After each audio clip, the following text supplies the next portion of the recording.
John Russo at Days of the Dead. How are you doing? Very good, thank you. Enjoy I just the week. complimented Adolfo. He's the promoter of this Days of the Dead show. First time in Atlanta, and I said we had a really good time. We did well, met a lot of interesting people, and he thanked me and said, you know, can you guys come to Indianapolis? And I think he might have mentioned Motor City too. I'm not sure. Yeah, I think they're going to California, Chicago. Oh, going all Chicago. around. He mentioned Indianapolis and Chicago. So maybe we'll go there. I have to check our convention schedule and see if those days are booked or not. Yeah. Are there a lot of the actors that come up and talk to you who maybe a little younger and grew up watching the Oh movies? yeah, quite a few. And I try to help the ones I can. Or if I think they have something going for them in terms of looks or intelligence or ability, then I might ask them for a headshot and a resume and see what I can do, which you can't make any promises, but you can try. Yeah. I know. Go on. I don't mind. I enjoy helping people if I can. Yeah. Does it still bother you that people can use the name Night of the Living Dead, or they can actually use the print? They can't legally. They can't? Okay, It's but they still trademarked do and anyway. copyrighted, Yeah. but then we're faced with trying to chase down all these thieves and unscrupulous people all over the country, and every time you sue in a different locality, you have to pay lawyers and so on, and it gets prohibitive. And you know, we don't like it. Our feeling is that even if you think it's public domain, which we're still contesting, but you still ought to have the ethics and morals to do your own movie. Yeah. Don't try to rip us off just to make a name for yourself. And that's our attitude. Don't you think also if you just had pride in your own work, you wouldn't want to do that in the first place? Well, Hollywood is a whole mare's nest of people imitating and copying each other and ripping each other off. And it's endemic in the business. I try to keep my work unique. And it's my own. I don't see a lot of horror films only because I don't want to have to think, would I've had that idea if I didn't see such and such. Yeah. And I don't want to get accused of plagiarism if I happen to be thinking along the same lines that somebody else is. So, I mentioned this to you before. I really liked your segment on More Brains, the documentary just out thank recently. you very much. And do you look differently at Return of the Living Dead now than when it first came out? No, I actually, I mean, I'd have rather done our version of it and directed it like I was supposed to, but the business doesn't work that way. You know, when Orion and Hemdale decided they wanted to turn it into a comedy, then we had sold the rights, so they had the right to do that. I thought Down at Bannon did a great job with the film. I liked the film a lot. I saw 1 and 2, and I didn't see any of the others. Yeah. And I thought I liked part 2 also. But Down at Bannon was a very nice guy. I wrote the novel based on his script, and he liked the novel very much and told me so. And I liked what he did with the movie. When I first read the script, the budget was supposed to be like $500,000 or $700,000. I didn't think he would pull it off, but it turned out he had $4 or $5 million to work with, and he did pull it off. And that cast, everybody connected with that film did a terrific job. And in the documentary More Brains, it shows. It shows what a rapport they had and how dedicated they were. Yeah, you could still tell that everybody involved really loves the movie. Yeah, I just saw Linnea. I made a point just now. I went over because I hadn't seen Linnea all weekend, and I went over and told her what a terrific job she did in the documentary. And just now, she thanked me for saying that, because I've known her for a long time. Yeah.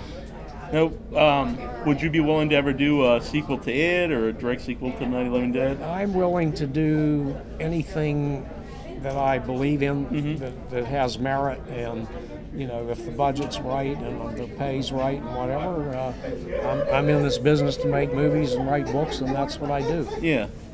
Did you ever think when you were making Night of the Living Dead that you'd be talking about it still today? No.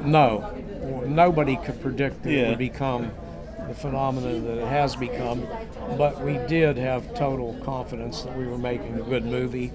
We were solidly behind George Romero as the director, and everybody connected with it. gave 150% effort, if not 250%. Yeah. What is it about zombies that just strike a chord with people? When we made them flesh eaters, it did the trick. Yeah. And that, which was my idea. I mean, it was my idea that they would be dead people and after human flesh. George Romero did not come up with that.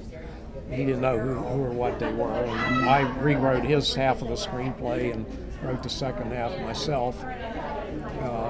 Which I mentioned because a lot of people think, what right does Russo have messing with this? I'm not messing with what? Yeah. If you didn't have those two ideas that they're dead people in search of human flesh, you don't have Night of the Living Dead.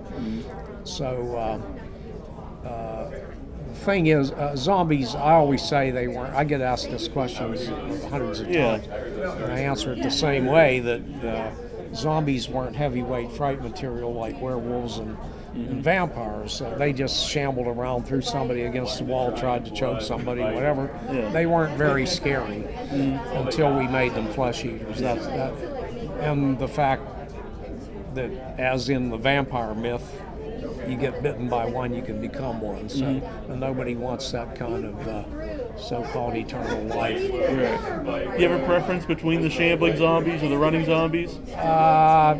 Well, to me, it's more logical that they're shambling. I mean, we kind of had to invent them. When I played the zombie that had the tire iron in its got the tire iron in its head, that was one of the first things we shot. One of the early, and I figured they'd have some degree of rigor mortis, and to me that was logical. But I still say whatever works. You know, if you have a rationale for why they can still move fast, and if it doesn't put a hole in your story, then okay. Stick to the mythos of your story. I think that most people, it takes a lot of work to come up with a plot or reasons why slow-moving zombies, even in mass, wouldn't just. Why wouldn't the live people just be able to run through them? Yeah, right. You know, and we dealt with that in Night of the Living Dead. We worried about it and tried to be very careful. So if you make them fast-moving, then the threat is bigger, and it kind of gives you more to work with as a filmmaker, the fact that they can actually move fast, and there is some additional peril because of that. You don't have to deal with the illogic of why wouldn't people just run past them. Yeah. So I think that's why they do that. That's a tactical reason. So, and if they make it work, good. If they don't, bad. Do you have any current projects out there? I always have current projects. Where can people find them? Well, where do they find my projects? Yeah, well, the books are easy because they get distributed and on a schedule. Kensington Publishing is my publisher, and they published Undead, which had the Night of the Living Dead and Return of the Living Dead novels in one trade paperback. Now in October, by October, I have to deliver the manuscripts for republished Midnight novel and Escape of the Living Dead novel in one volume. So I'm doing that. Escape of the Living Dead, the movies, in the hands of Stonebrook Entertainment, and they're pissing around with it, and I don't know when they're ever going to give it a green light. Yeah. Well, so in the meantime, we're going to remake Midnight and a zombie comedy that I wrote, being financed by Gray Fredrickson, who produced some of the Godfather films, and it's called Ta Kappa Zombie, and it's a horror comedy, and all hell breaks loose in the frat house of the living dead. That's the tagline. So those are the two movies. Lots of other things. I have a movie-making program at Du Bois Business College, which we feel is one of the best programs in the country and a lot less expensive than some of the others, most of the others, and our students are doing really good work. Go to dbcollege.com. We'll put that You'll right see up. some of the student work, and if you are interested in a career in movie making, I think it's the best movie you can make. Yeah. Because you're going to go to some schools, you're going to pay $80,000 a year. Ours is $21,000 for an 18-month fully accredited liberal arts degree, associate degree. So we have to pass the Commonwealth of Pennsylvania standards to get that. So it's a good program. That's pretty sweet. Well, we see people line up the table, so we're gonna let you go. Okay, well, thank you. Yeah. Good luck. Thanks, man. Your heart lay dead inside.